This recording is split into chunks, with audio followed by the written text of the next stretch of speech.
everybody, welcome back to Home Gym Hacks and Reviews. Today I'm going to be reviewing the Powertec Roller Smith. Stay tuned.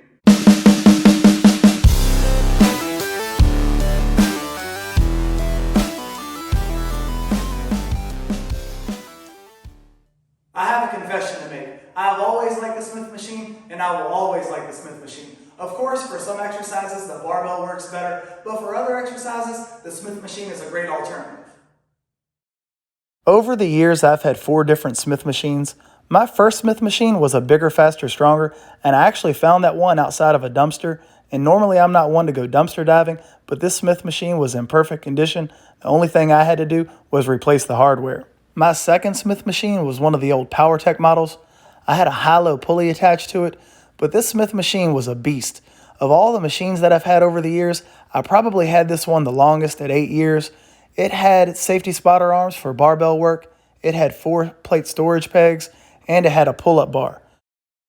This was my third Smith Machine, and it's an older model of the one that I'm reviewing today. I like this machine a lot, but before I expanded my garage gym, I just didn't have room to keep it.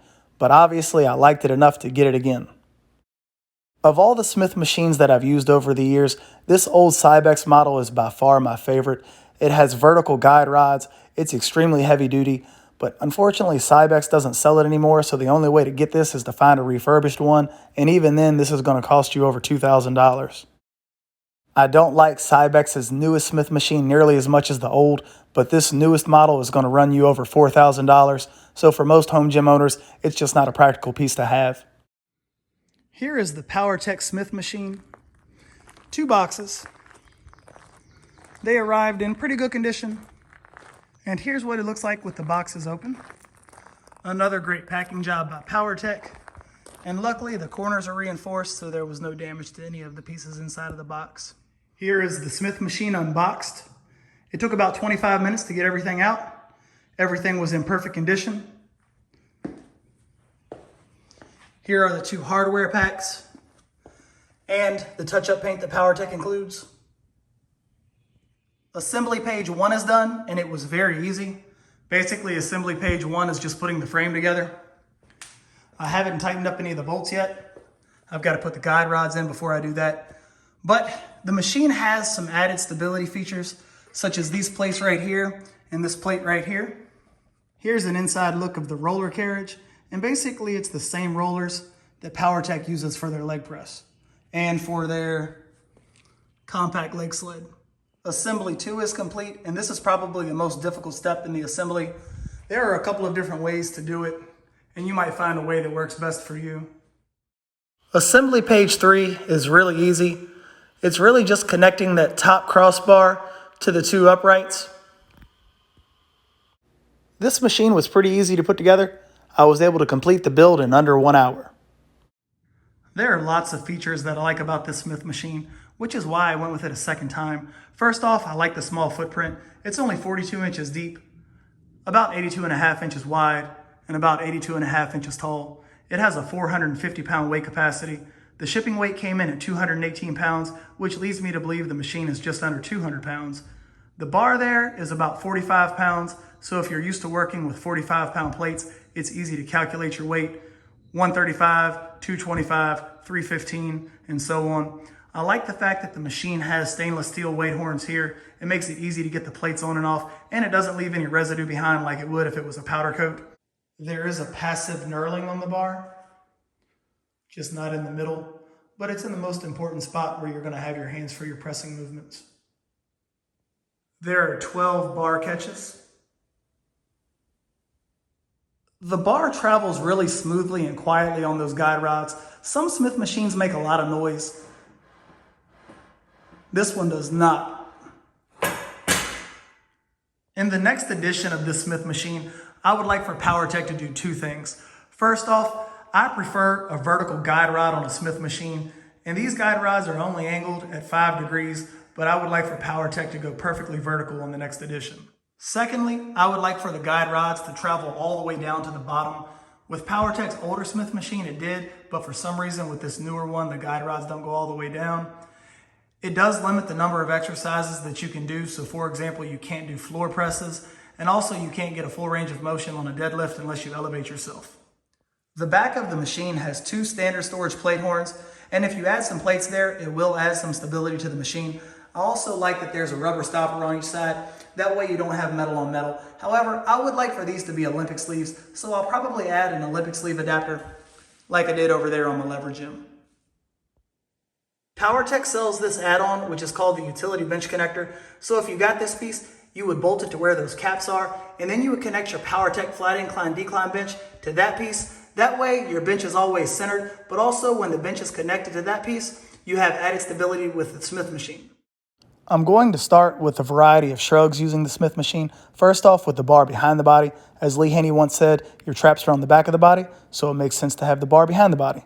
Secondly, shrugs with the bar in front of the body. And then the last variation is a one-arm shrug as you pull the bar towards the center line of the body. Moving on to shoulders. First up, the upright row. This isn't an exercise that I do very often, but there are some people who swear by it. And you can also do a standing overhead press inside with the Smith machine, depending on your height. But if you're too tall for this, you could of course pull your bench into the Smith machine and do an overhead press that way. Another option with the Smith machine is a one-arm overhead press. Next up, because this Smith machine doesn't have a pull-up bar, if you want to do a vertical pulling movement, you can do rack chins. Just put your feet on your bench. Another back movement using the Smith machine would be an inverted row. You can have your feet on the floor, or you could elevate your feet on the bench. You can do a bent over row, but you will need to elevate yourself because the guide rods don't travel all the way down to the bottom. A one-arm bent over row also works pretty well, but again, you will need to elevate yourself to get a full range of movement. You can use the bar for push-up variations. In one of the Battle for the Olympia videos, Dexter Jackson said the incline Smith machine was his favorite chest exercise, and I have to agree, this is one of my favorite exercises, and one of the reasons I got the Smith machine again. Of course, you can do all kinds of incline variations, flat and decline, using the Smith machine press. The close grip bench press is a great tricep builder, and you can also switch your hands and do a reverse grip tricep press. Here's an exercise that I see Dr. Mike Israetel doing quite often. It's a skull crusher variation using the Smith machine. And you can also do a body weight tricep extension on the bar. Moving on to some lower body exercises. I'm not a big proponent of squatting in the Smith machine, but it is pretty smooth and effective. Also, you can do reverse lunges. The front squat is another decent squat variation using the Smith machine. Next up, the Smith machine can be used as a leg press, although I don't really like this exercise. But if you don't have any other way to do a leg press, this is an okay option. Similarly, a lot of people ask me if you can do leg presses on the lever gym, and I'm not a fan of that movement at all. It just doesn't feel natural. For the leg press and other exercises, if you don't want the Smith bar rotating, you can use a bungee and tie it off like I've done there. That way the bar won't rotate on you depending on whatever exercise you're doing. Here's the type of bungee that I'm using to secure the Smith machine bar so it doesn't revolve or rotate on me. You can use the bar for split squats, although the bar is a little high on its lowest setting, so an option would be to elevate my front foot. Moving on to some calf exercises. The donkey calf raise will work on the Smith machine. I have a yoga mat on my back to make the exercise more comfortable, and I do have some 2x4s stacked just so I can get a full range of movement. A standing calf raise works great. You can go with 2 feet or one at a time. A seated calf raise works. You will need to elevate your feet using some 2x4s, and I do have a yoga mat rolled up just so I can get a full range of movement, and so the exercise is a little more comfortable. Lastly, you can do glute bridges, but you can't really get a full range of movement because the guide rods don't travel all the way down to the bottom. I definitely recommend the Powertec Roller Smith Machine. Hopefully today I showed you a couple of exercises that you may not have known about. And at $13.99, it's a pretty good buy. It's actually one of the cheapest Smith machines on the market.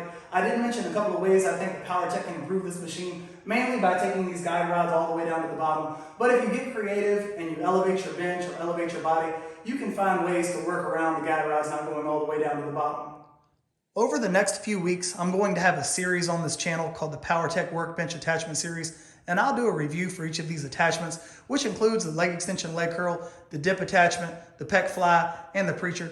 So if you want to see any of these reviews, please make sure that you're subscribed to this channel and that you hit the notification bell. Thanks for watching, everyone. If you found anything in this review helpful, please consider liking and subscribing to this channel. Also, check me out on Instagram under Home Gym Hacks and Reviews. Thanks, everyone.